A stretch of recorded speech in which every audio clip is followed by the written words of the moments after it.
Welcome to Winners Academy Prayagraj. तो कैसे हैं आप सब। जैसा कि आपको पता है कि हम एनसीईआरटी बायोलॉजी क्लास 12 को पढ़ रहे हैं। पहले चैप्टर रिप्रोडक्शन इन ऑर्गेनिज्म के हम 3 लेक्चर पढ़ चुके हैं, जिनमें हमने पहले लेक्चर में जीवन अवधि के बारे में पढ़ा। सेकेंड लेक्चर में हमने देखा रिप्रोडक्शन एंड रिप्रोडक्शन टाइप और एसेक्सुअल रिप्रोडक्शन। थर्ड लेक्चर में हमने देखा कायिक जनन और आज के लेक्चर में हम देखने वाले हैं सेक्सुअल रिप्रोडक्शन, जिसको हम बोलते हैं लैंगिक जनन।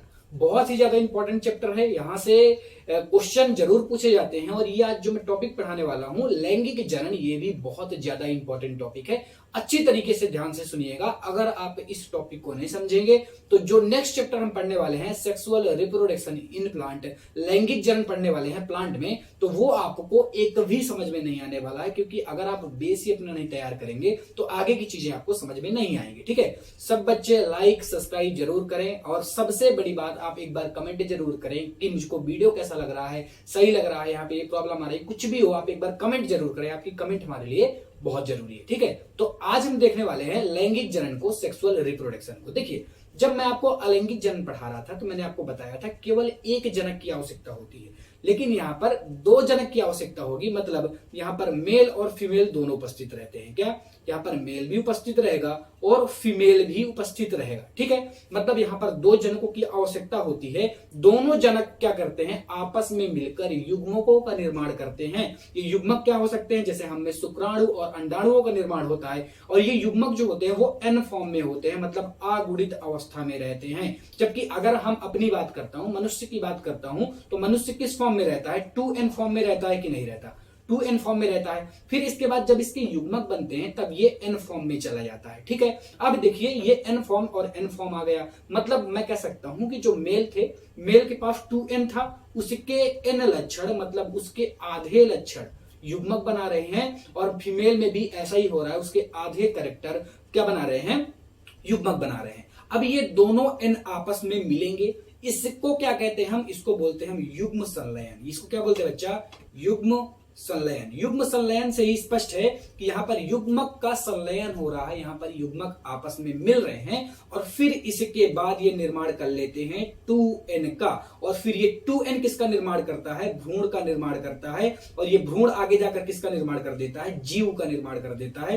ये पूरी प्रक्रियाएं होती हैं लैंगिक जनन के तहत। बीच में बहुत सारी प्रक्रियाएं होती हैं, युग्मक का निर्माण कैसे होता है, युग्म संलयन कैसे होता है, युग्म स्थानांतरण कैसे होता है। और जब ये 2n का निर्माण होता है तो यहाँ की जो प्रक्रियाएं रहती है इसको हम बोलते हैं निषेचन। क्या बोलते हैं, निषेचन। और इन सब चीजों को हम डिटेल में पढ़ेंगे सेकेंड चैप्टर पर। यहाँ पर हम अपना बेस तैयार करेंगे कि लैंगिक जनन के बारे में और बहुत सारी जानकारी हम देखेंगे। तो आपने क्या देखा, मेल और फीमेल 2n फॉर्म में रहते हैं, वो n और n का निर्माण करते हैं, जिसको हम युग्मक कहते हैं। केवल एक ही बार n का निर्माण होता है और ये अर्धसूत्री विभाजन के जरिए होता है। यहाँ पर गुणसूत्रों की संख्या आधी हो जाती है, मतलब जो n है उनमें 23 गुणसूत्र होते हैं, जबकि हमें कितने पाए जाते हैं, 46 पाए जाते हैं। और ये आधे हो जाते हैं, 26 हो जाते हैं। ठीक है, इन पूरी प्रक्रिया को हम डिटेल में पढ़ेंगे। अभी मैंने एक फ्लो चार्ट के जरिए आपको चीजें समझा दी। ठीक है, आगे बढ़े। सभी बच्चे एक बार फिर से लाइक और सब्सक्राइब जरूर करेंगे और एक बार कमेंट जरूर करेंगे। ठीक है, अब देखिए हम पढ़ते हैं, पॉइंट इसके पढ़ते हैं। मैंने सारे पॉइंट आपको बता दिए।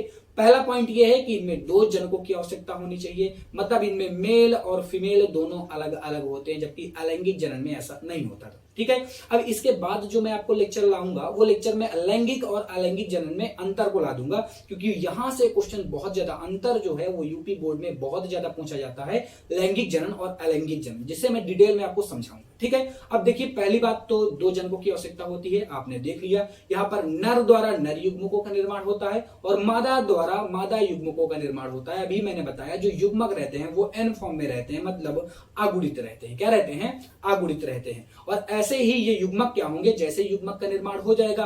अब देखिए दोनों ने युग्मक का निर्माण कर दिया, ये मेल ने किया और ये फीमेल ने किया।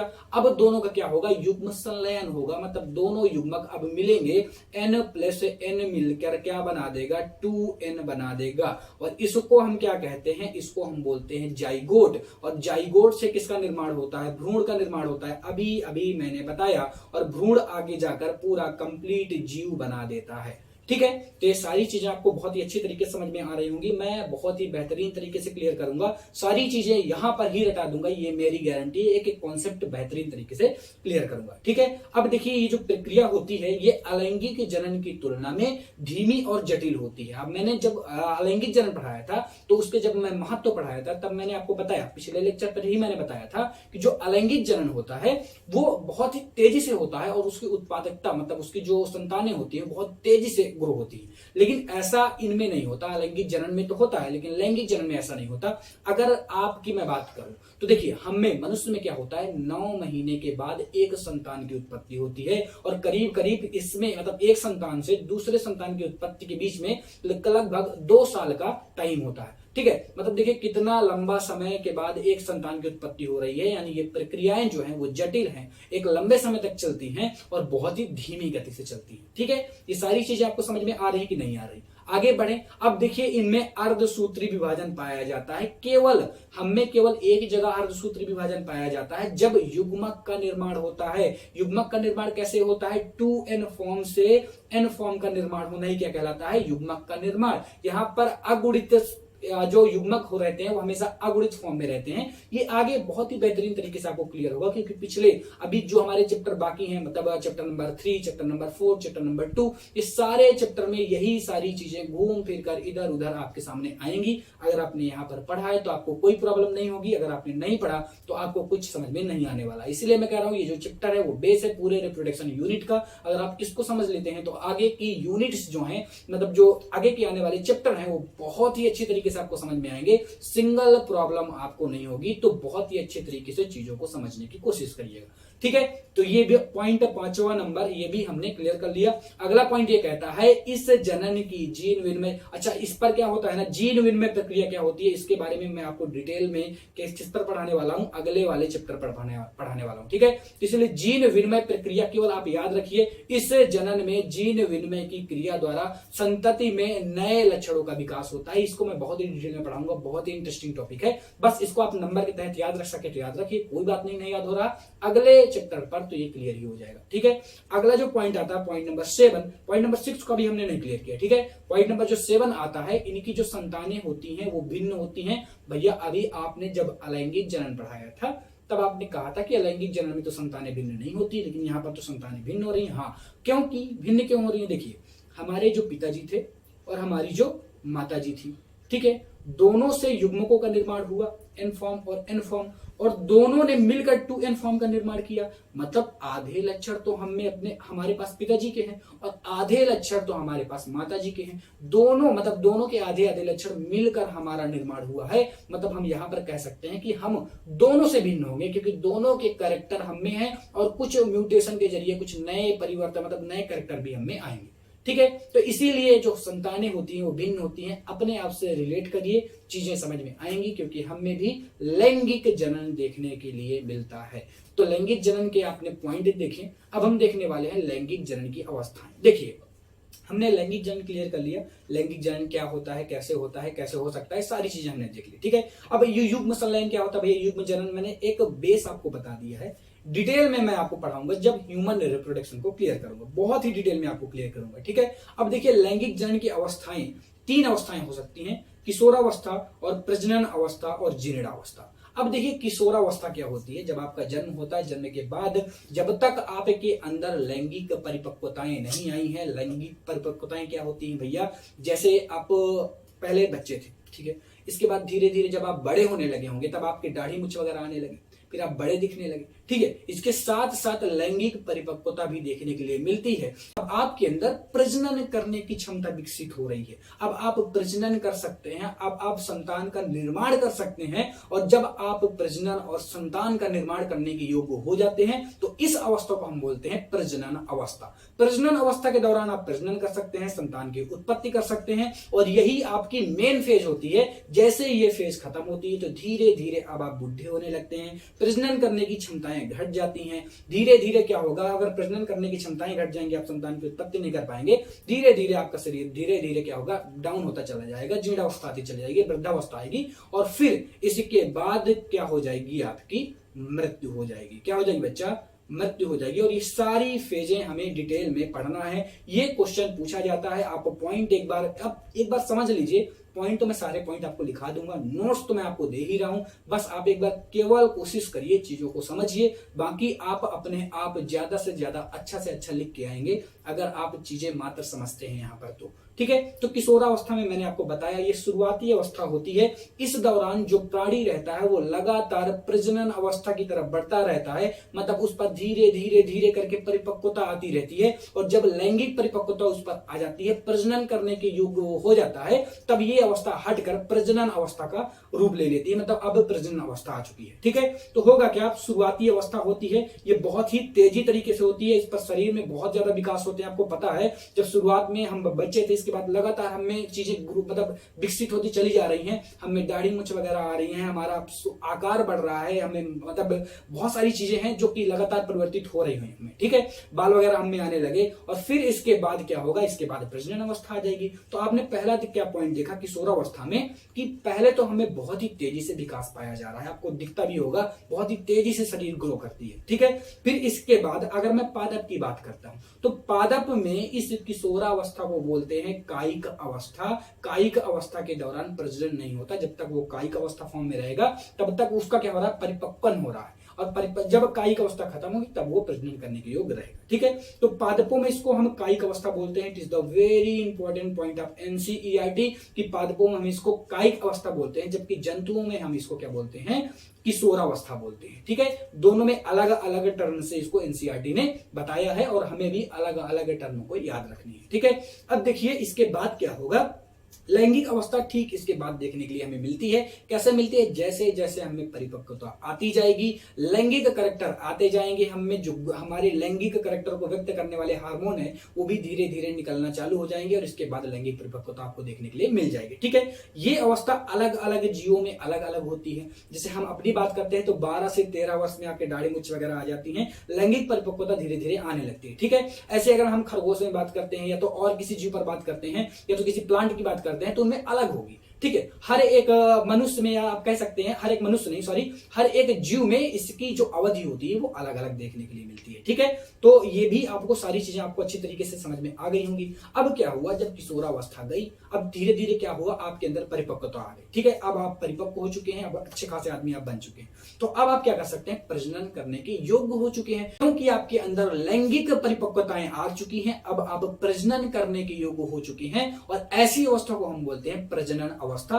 प्रजनन अवस्था के दौरान सबसे मेन पॉइंट यही है कि आप संतान का निर्माण कर सकते हैं, यहां से अब आप संतान की उत्पत्ति कर सकते हैं, प्रजनन करेंगे, संतान की उत्पत्ति होगी, यही तो मेन काम था प्रजनन अवस्था का, मतलब संतान की उत्पत्ति करना प्रजनन अवस्था का मेन काम होता है। ठीक है, अब देखिए यहां पर क्या होगा, जीवों में वृद्धि जो होती है इस दौरान थोड़ा सा धीमे धीमे होती है, और साथ साथ जो लैंगिक अंग हैं वो भी विकसित होते चले जाते हैं और परिपक्व हो जाते हैं, और जब ये पूर्ण रूप से विकसित और परिपक्व हो जाते हैं तब आप प्रजनन कर सकते हैं। ठीक है, ये पादप और जंतु में अलग अलग तरीके से हो सकती है, इसलिए हम इसको दो भागों में बांट देते हैं, पादप प्रजनन और जंतु प्रजनन। अब हम बात करेंगे पादप प्रजनन की। तो पादप प्रजनन में भी ये दो प्रकार की होती है, एक तो होती है मोनोकार्पिल, दूसरी होती है पॉलीकार्पिल।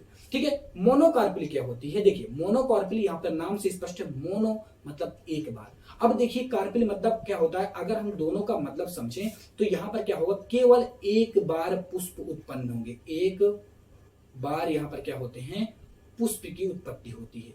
भैया यहाँ पर आप पुष्प बार बार क्यों ला रहे हैं, पुष्प ही क्यों ला रहे हैं, क्योंकि बच्चा अगर मैं पादप की बात करता हूं, अगर मैं प्लांट की बात करता हूं तो प्लांट में जो लैंगिक अंग वगैरह पाए जाते हैं वो पुष्प पर पाए जाते हैं, मतलब फ्लावर पर पाए जाते हैं। ये इंपॉर्टेंट पॉइंट है, आपको याद रखना है। ठीक है, ये आगे चल के जब मैं आपको सेक्सुअल रिप्रोडक्शन प्लांट पढ़ाऊंगा, नेक्स्ट चैप्टर जब मैं आपको पढ़ाऊंगा, तब तो मैं आपको पुष्प को डिटेल में कवर करवाऊंगा, अच्छी तरीके से समझाऊंगा। ठीक है, आपने देखा अगर मैं पादप प्रजनन अवस्था की बात करता हूं तो ये दो प्रकार की होती है, मोनोकार्पिल, पॉलीकार्पिल।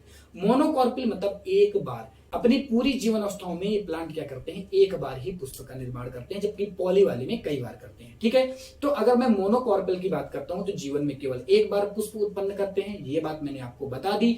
पुष्प के बाद इस पर क्या किसका निर्माण होगा, पुष्प के बाद इस पर फल का निर्माण होता है और फल बनने के बाद इनकी क्या हो जाती है, इनकी मृत्यु हो जाती है। अगर मैं इनकी एग्जाम्पल की बात करता हूं तो चावल हो गया, गेहूं हो गया, गाजर हो गया, मूली हो गया, ये सब किसके एग्जाम्पल हो जाते हैं, मोनोकॉर्पिल के हो जाते हैं। लेकिन यहाँ पर ध्यान देने वाली बात ये है बच्चा, सब लोग लाइक और सब्सक्राइब जरूर कर दीजिएगा। और यहाँ पर अब जो ध्यान देने वाली बात है वो ये है कि कुछ बहुवर्षीय पादप भी होते हैं, मतलब ये तो ठीक है एक वर्षीय हो गए, लेकिन कुछ बहुत वर्षीय प्लांट भी होते हैं जो मोनोकॉर्पिल को प्रकट करते हैं, मोनोकॉर्पिल जैसे दिखते हैं। जैसे अगर मैं एग्जाम्पल की बात करता हूं बांस की, कुछ बांस की प्रजातियां ऐसी होती हैं जो 48 से 100 वर्ष तक कायिक अवस्था में पड़ी रहती है, मतलब प्रजनन ही नहीं करती। मैंने अभी अभी आपको कायिक अवस्था का मतलब बताया, अब प्रजनन ही नहीं कर रही है। अब देखिए ये जी तो काफी लंबे समय तक रहा है, ठीक है, इसीलिए हम इसको बोलते हैं कि ये बहुवर्षीय है, ये काफी वर्ष तक जी रहा है। लेकिन ये एक बार अपनी जीवन अवस्थाओं में केवल एक बार पुष्प का उत्पन्न करता है। जब ये पुष्प उत्पन्न करता है ना,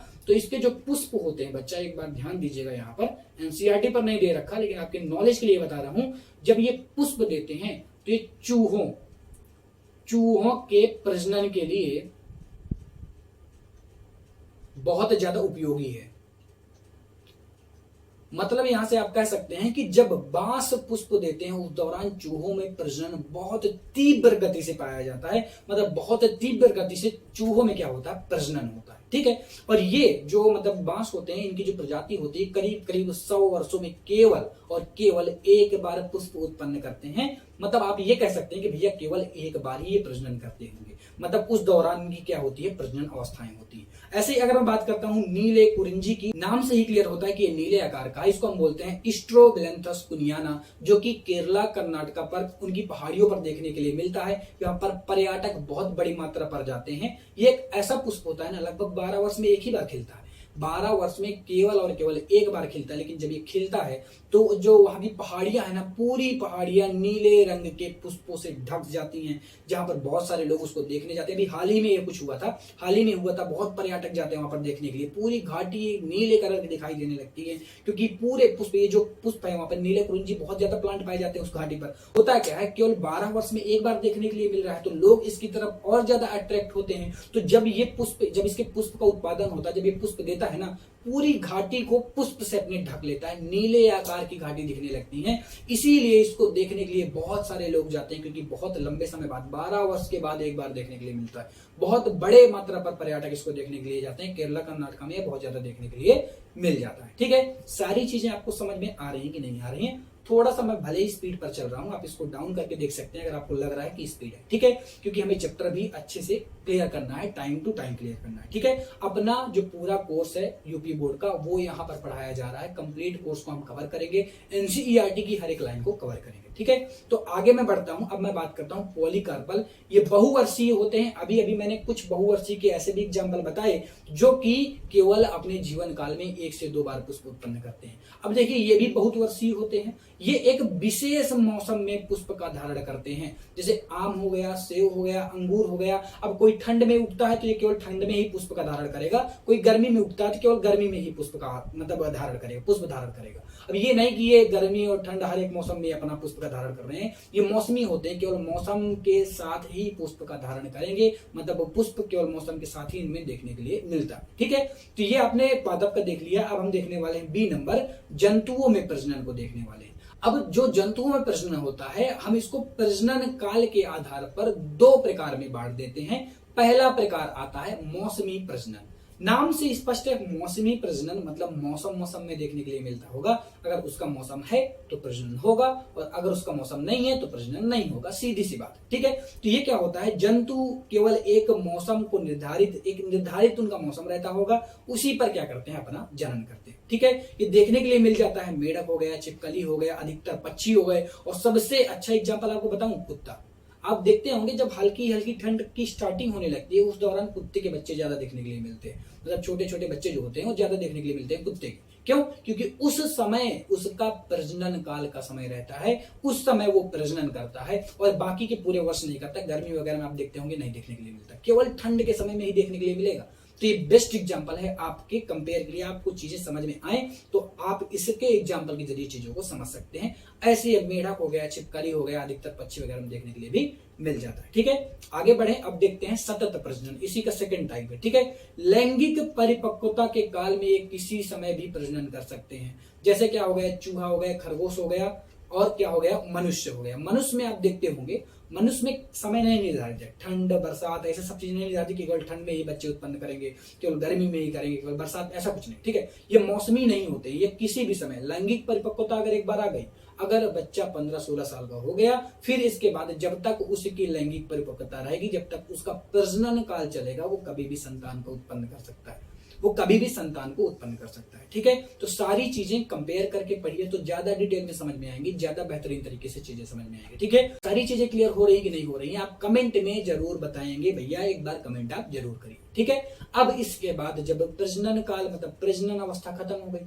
प्रजनन अवस्था क्या होती है, धीरे धीरे लैंगिक परिपक्वता जो है वो घटने लगती है, जो लैंगिक गुण हम में आए थे वो घटने लगते हैं, धीरे धीरे शुक्राणु वगैरह का निर्माण नहीं होता है, युग्मक बनना बंद हो जाते हैं। तब क्या होगा, तब जीर्णावस्था आने लगती है, मतलब अब हम वृद्धा की तरफ मतलब वृद्धावस्था की तरफ बढ़ रहे हैं। धीरे धीरे क्या होंगे, हम बुढ़े हो जाएंगे, हमारी शरीर बेकार हो जाएगी और हमारी मृत्यु हो जाती है। ठीक है, ये किसके बाद आती है, जीर्णावस्था हमेशा देखने के लिए मिलती है प्रजनन अवस्था के बाद। हम कब कह देंगे कि अब बुढ़ापन आ रहा है, जब हमारी वो मतलब प्रजनन अवस्थाएं चली गई, मतलब प्रजनन काल जब हमारा खत्म हो जाता है, समाप्त हो जाता है, तब हम ये कह देते हैं कि जीर्णावस्था आने वाली है, मतलब अब हमारी जीर्णावस्था आ चुकी है। ठीक है, ये फिर इसके बाद क्या होता है, प्राकृतिक तरीके से हमारी मृत्यु हो जाती है, और इस अवस्था में कारकीय व संरचनात्मक रूप से जीव कारकीय व संरचनात्मक रूप से क्या होता है, नष्ट होने लगता है। आप देखते होंगे धीरे धीरे झुर्रियां हमें पड़ने लगती हैं, आंख वगैरह काम करना बंद हो जाती है, हमारे अंग धीरे धीरे काम करना बंद हो जाते हैं, और फिर एक समय में हमारी मृत्यु हो जाती है। और ये मृत्यु क्या होती है, प्राकृतिक मृत्यु होती है। सारी अवस्थाओं को मैंने आपको डिटेल में पढ़ाया है, आपको प्रॉब्लम नहीं होनी चाहिए। बाय द वे, अगर आपको कहीं प्रॉब्लम होती है तो एक बार फिर से मैंने कहा कमेंट करिए।